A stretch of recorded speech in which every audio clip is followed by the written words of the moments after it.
Welcome back. Today I'm going to make some guides for Warhammer 40,000 Gladius. It looks like there's been a bunch of new people that have joined the Gladius community, and they're really struggling trying to figure out what to do with this game because it's not totally intuitive. I've had people in the past ask me for guides, but I didn't seem like there was a lot of interest. But now, after a recent Skulls Throne festival, there must have sold a bunch of copies because a bunch of people have been going to my channel and asking me for assistance with how to play the Gladius game effectively here, since I see that I have several impossible playthroughs with both the quest and the standard victory. And so I figure I'll put some different guides together. I'm not sure if I'll make this into just one giant video. I think that's going to be too long, so I might break it into a couple of different sections just on general gameplay mechanics, and then what I'll do is I'll make guides for each specific faction, assuming you're playing on the impossible difficulty against the AI. And I hope that'll help you, and I'll kind of go through some different tips and tricks with each faction. But even just kind of starting out with the game, it can be kind of confusing on what you're supposed to do here. So Warhammer 40,000 Gladius is, I think, what they call a 4X game, which is effectively a turn-based strategy where you have to develop your economy, your cities, expand across the map, obviously kill your opponents, and then develop different kind of units depending on the situation. The first thing I just wanted to mention, just to get it out of the way though, is this game has amazing mods, and that one thing that the developer really did here is it makes it really, really easy to use the mods. So what you do, assuming you have this on Steam, is you'll just go to the Steam Workshop and then download whatever mods that you think are interesting. Just make sure you read the description to make sure it's compatible with the version of the game that you have. So for example, down here it tells you the version here, and it tells you the last DLC pack that I had purchased. Typically the DLC won't cause the game to crash, but it may cause certain mods not to totally work normal. Just be very careful when you're doing the mods, because sometimes certain mods will really buff or do balance changes, and unless that's something you're particularly looking for, it can cause some real insanity with balancing issues that I didn't quite notice. For example, one of the mods that I was using for a little bit of time, the developer must have really enjoyed Space Marines, and so it gave massive buffs to the Space Marines, and so their heavily armored transport aircraft were getting like 300 health, which is almost 3 times the amount that it would on the standard play. So just be very careful with what you're doing. But once you've gone through the Steam Workshop and decided what mods that you want to have and to use, then what you'll do at your main screen here is you'll come down to Extra, and then you'll click Mods here. And then when you're in mods, it'll let you see all the different mods that you have selected. The one I would always recommend is this Too Many Voices. Whoever did that did an exceptional job, and it actually makes it very enjoyable because it'll actually read some of the text out for you in different kind of faction appropriate voices, including the quest scenarios and the victory, kind of tell you which technologies you have unlocked. Unfortunately, it doesn't read like all the technology to you. I think that would probably be a lot of work for them to do that, but that worked out really well. There's also a bunch of player-made factions if you were interested in that you could do. Just be careful, because what I find when you use those player-made factions, especially if you're playing on a very large map with the impossible difficulty, is I had a shocking amount of games just bug out, and there's really no way to fix it once that happens. So if it does occur, it just wrecks your campaign. I don't tend to find a lot of issues on the easier difficulties, but something about the impossible difficulty, because by late game you're going to be having hundreds if not thousands of units on the screen depending on what game speed you're playing on. For whatever reason, it just seems to introduce some instability into the game and frequently will crash it. So just decide what you want to do. I also like the neutral packs because that allows you to get extra neutral characters in there, and just leads to a bunch of variable gameplay instead of always seeing the same neutral creatures that you have to move around and kill on the map. And then there's other things that'll change, like some graphics and things. So again, just select which ones you're interested in. But for sure, the neutral pack and the Too Many Voices are ones that I definitely highly recommend. So then sometimes players will say, well, what do I do from here on if I want to do I want to actually play the game. Like, what do I do here? Is there any sort of story or anything?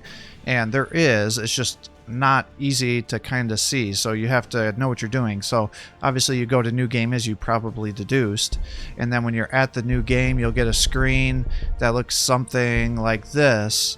And what you'll do is you'll be able to decide what you want to play. So this is your faction here, and so you just click the portrait. And then, assuming I have most of the DLC and all the factions purchased, so you'll have every faction that you can select here, or if you just want a random situation, you can do that. But you'll just have to decide which faction you want to play, because each faction here has very unique mechanics. And that's another thing that the developers of this game did very, very well. So what you'll do is you'll just click here. It'll give you an idea of how hard it's going to be initially. So, you know, obviously you'll want to play around with the easier initial challenges if you're newer into the game. And then as you get more experience, may want to go into the harder factions. But I definitely recommend taking a second and just reading through the text for each one of these passive abilities, because it's going to have a dramatic change on how your game style is going to be and your gameplay is going to be. And if you don't understand what your passive mechanics are for your faction, good chances are, unless you're playing on the very easy difficulty, you're going to have a very bad time. So let's just say we're going to do Adeptus Sororitas. You read through this, okay, that seems interesting. You want to play as the bolter babes here, that's fine. So you select this, and then you decide how many factions you want to play against. So you just add here, and then it tells you, okay, this is going to be an AI. If you want it to be a random faction, keep it here. Otherwise, you can select what faction they're going to be playing against. Again, just, you know, select some factions, decide how many you want, you know, whatever. Let's just select some different factions here, okay? And then you can individually come down to here, and this will tell you your difficulty modifiers for the factions, okay? So there's two ways of changing this. One is you manually change it. And if you're going to do that, you just click down here and you see the different difficulty settings. Now it kind of tells you what they do, but it's, again, very ambiguous.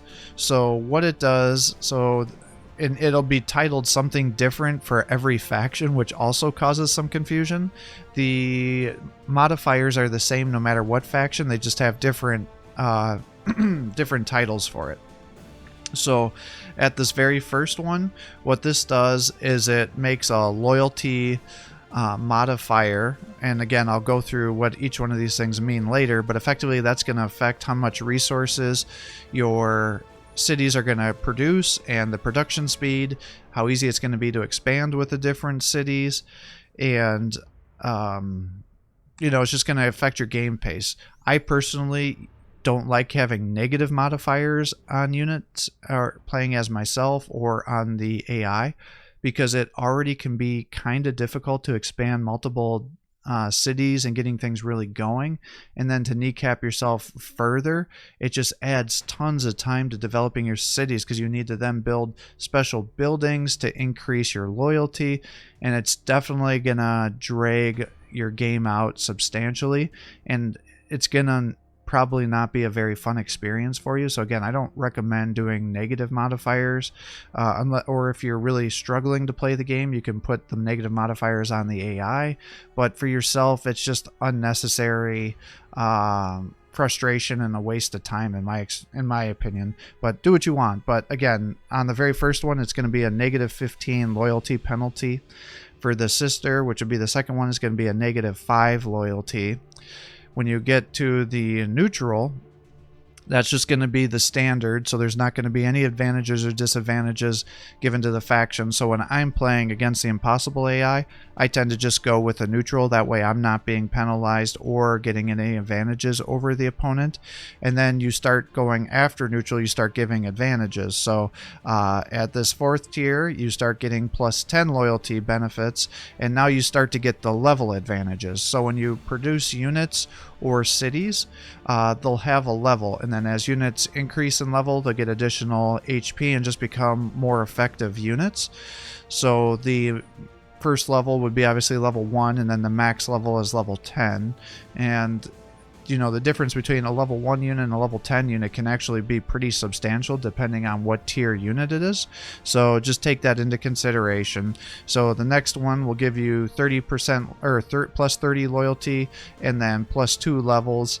The next one's going to be plus 60 loyalty and plus 3 levels. And then the very last level is going to give you plus 100 loyalty and plus 4 levels, which means every time you're producing a unit, it's going to start out at level 5, which is halfway to the max level. So that's huge. So, you know, the loyalty, not only does it affect the production, the resources that you're developing, it also will affect how many cities you can make, because as you expand on the map, you can start founding more cities, and every city that you found will give you a -6 loyalty modifier, and that'll be on, it'll get applied to every city that you have. So, you know, the very first city, you're not suffering any penalties. You then establish a second city, you're now going to have -6 loyalty applied to your city. So, you know, obviously on this extreme loyalty, you're not going to suffer any real penalties, so you can just keep expanding and just get things out of control. And this is why it's extremely difficult to play against the AI on the impossible difficulty. Now, that is what I like to do because it just gets to be insane and I like the challenge. But definitely, if you're new to the game, do not do that, because you're going to have a really, really, really bad time. And you're going to just be totally overwhelmed. Or if you just want to see what the game's like yourself, you can put the extreme loyalty level advantage on you and it'll make you pretty unstoppable. So it all depends on what you want to do. But that's how you set the difficulty. Now, you can also do the difficulty modifications here. So again, it goes from very easy being the one that'll effectively be making your opponents have those negative modifiers that we talked about, to all the way to the impossible, which is the one where they have the extreme loyalty and level advantage. So this is how you can use the settings to change those difficulty modifiers here instead of doing it individually. You do that through the difficulty setting here. Now, it does not change your setting here, so you would still do that manually, because as you can see, whether I'm playing on very easy, it still has me marked as no advantage, disadvantage, and it's only changing the AI here. Okay, so that's how this difficulty setting works. And then you come down and you go down to the world size, and again, if you just hover over it, it'll tell you how many players are recommended. Now, I tend to like to do free-for-alls with every faction, and so I just set it up for a huge map. I wish they'd actually increase the world size a little bit, because over time they've added so many different factions. They have well over 8 players, and so it actually is a little bit too tight for when you're having every faction on there for a free-for-all. I still do it. It just leads to more challenge, and it really means you're going to be getting into wars pretty quickly. So again, you just have to balance how big you want the map to be and how many players are. So that's what you affect here. Then you can move over and you can change your land mass, and effectively you can decide how much of it you want to actually be land. I always recommend very high, because then you cut down on the amount of rivers and, you know, lakes, things like that, that you just have to move around. Unless you have flyers, skimmers, or jet bikes, they can move over the water terrain. But then if there's not an easy way to get in and out of the water, they could get stuck and only have certain areas that they can go to. So it can just be a little bit frustrating depending on the size of the clips. So I recommend just doing a very high land mass. And then finally, you get over to Gamepace. And now this is going to be very situational and depend on how you like to play. I personally like to play on the very fast game pace. Most people, especially if they're going to be playing on multiplayer, will do a standard pace or a fast pace. And then if you do the slow, very slow, then it's going to be it's going to be like a really long, drawn out campaign. So it's all going to depend on what you're doing and what kind of game you want to play. So if you're going to do like a 1 versus 1 battle with the AI, then you may want to have it on a standard or slower pace. If you're going to do it, if you play on the impossible difficulty, on the very fast pace, you know, they're going to be blowing through research pretty much every turn. This is, again, what I like to do, because it just allows you to get through your research quicker, start to get your elite tier units out, and then really start to get into the aggressive fights pretty early. If you really want to, you know, make it easier on yourself, then going with the standard or very slow, because that'll start to reduce the bonuses that your opponent is getting, because they're not going to have quite extreme benefits from their loyalty and production speeds. Because effectively what's going to happen is, on the impossible difficulty, if you're playing on the very fast pace, they're going to blow through some sort of research tech every turn, and they're going to be making units every turn, and they're going to be founding cities pretty much unlimited amounts, depending on how much territory they can control. Typically, it's going to be, by the time you start fighting, it's going to be anywhere, they're going to have anywhere between 3 cities, and I think the most I've ever seen is like 7 to 8. So that can be really overwhelming, especially if you're fighting a faction that can produce 6 units from every city every turn. That's how you end up getting into maps where there's thousands and thousands of units on the screen. That can definitely be difficult and overwhelm you if you're not used to how to play. But this will just, like I said, effectively determine how quickly you produce units and how quickly you build buildings in your cities, and how quickly you research, because this will directly affect how much research costs. So, and you'll still have to do a lot of the management and things, even on the very fast difficulty or very fast pace. It just comes down to what your preference is. So I hope that helps. And then you come over to the advanced tab here. And what this allows you to do is to activate the DLC that you've purchased. And then it also allows you to either activate or deactivate the quests. So going back to one of the original questions I frequently get is, how do you get victory? What do you do? Is there a story here? And the answer is yes. There's actually 2 different story modes in this game for each faction. One is by completing a quest victory, and so you click this to get it activated. And then what usually happens is, as you're going around the map, you'll find these things called Temples of Vol or Vaults of Vol, and those are special research outposts for resources. But then when you go in there, it'll typically activate a chapter in the quest log. And then every time you go through a quest, it'll then give you an objective. It'll tell you part of the story, and it'll say, you know, you gotta capture extra vaults, or you gotta wipe out some sort of neutral faction, which will just get spawned in on the map that's causing some issues, or, you know, it'll give you some sort of objective that you have to complete, or, you know, makes so many of some unit for some reason that you're going to use on your next chapter challenge, or, you know, it'll tell you to do something, and then when you do it, you'll get some sort of reward, and you'll advance through your quest story. And then once you complete the quest all the way through, then you'll get the quest ending dialogue, where will tell you part of the backstory of your faction and why you're on Gladius and what's going on there. So a lot of people think that's actually the only way to complete the game on single player, and that's not actually true. The other way to get a little bit of a different ending for your faction is actually to deactivate the quest, because you won't want to have the quests on all the time, because chances are you're going to complete your quest victory before you complete your conquest victory.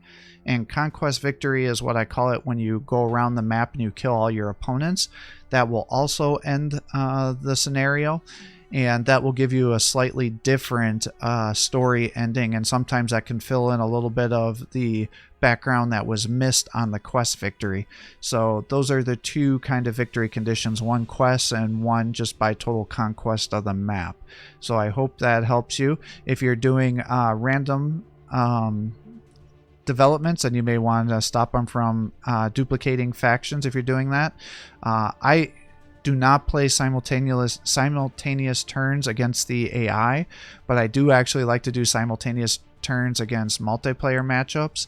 And what that effectively does is you're just moving units out on the same at the same time on the map, and then you set a turn timer to say how many turns are how long the turns are gonna last for, and that just helps keep things moving on the multiplayer.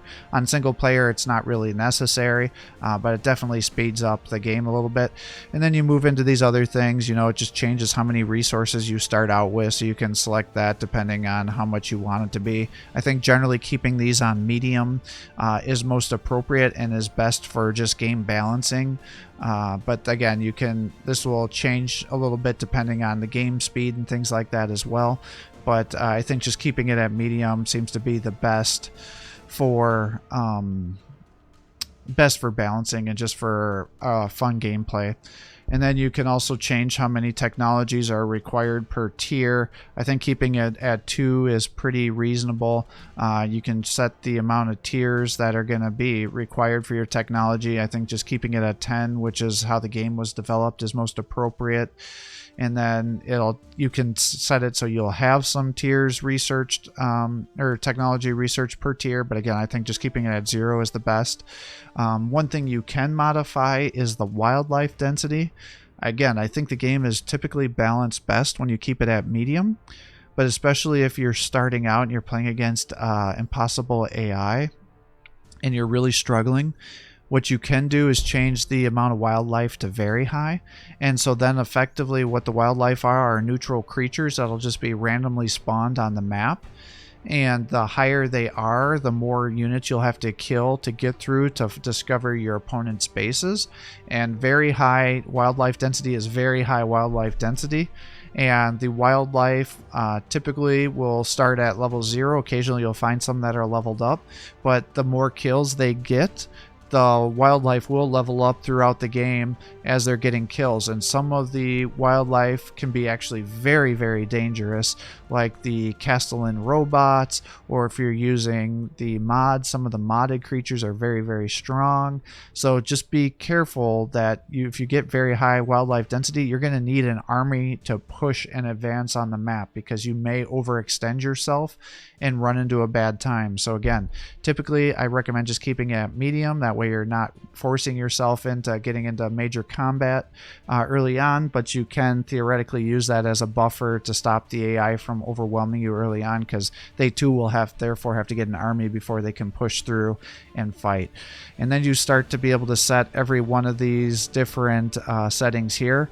Again, keep them at medium, because what happens is special resources, just medium, vault, Ruins of Vol, those are the things for the quest that we discussed, and this will also give you access to research bonuses. And if it's unexplored, when you move a unit onto the tile to capture the outpost, it'll either give you a bonus resource or a free item to put on one of your hero units.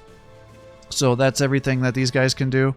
The Drukharo Trader give you influence buffs, and then what happens over these resource nodes is it'll give you tiles around the resource node that'll be bonuses if you produce buildings of that type around it. So again, this would be research, this would be influence, Necron tombs. So when you're playing as the Necrons, they need to have these tombs to found cities, so that'll affect the Necron player. So I just keep it at medium, because unless you want to neuter the Necrons.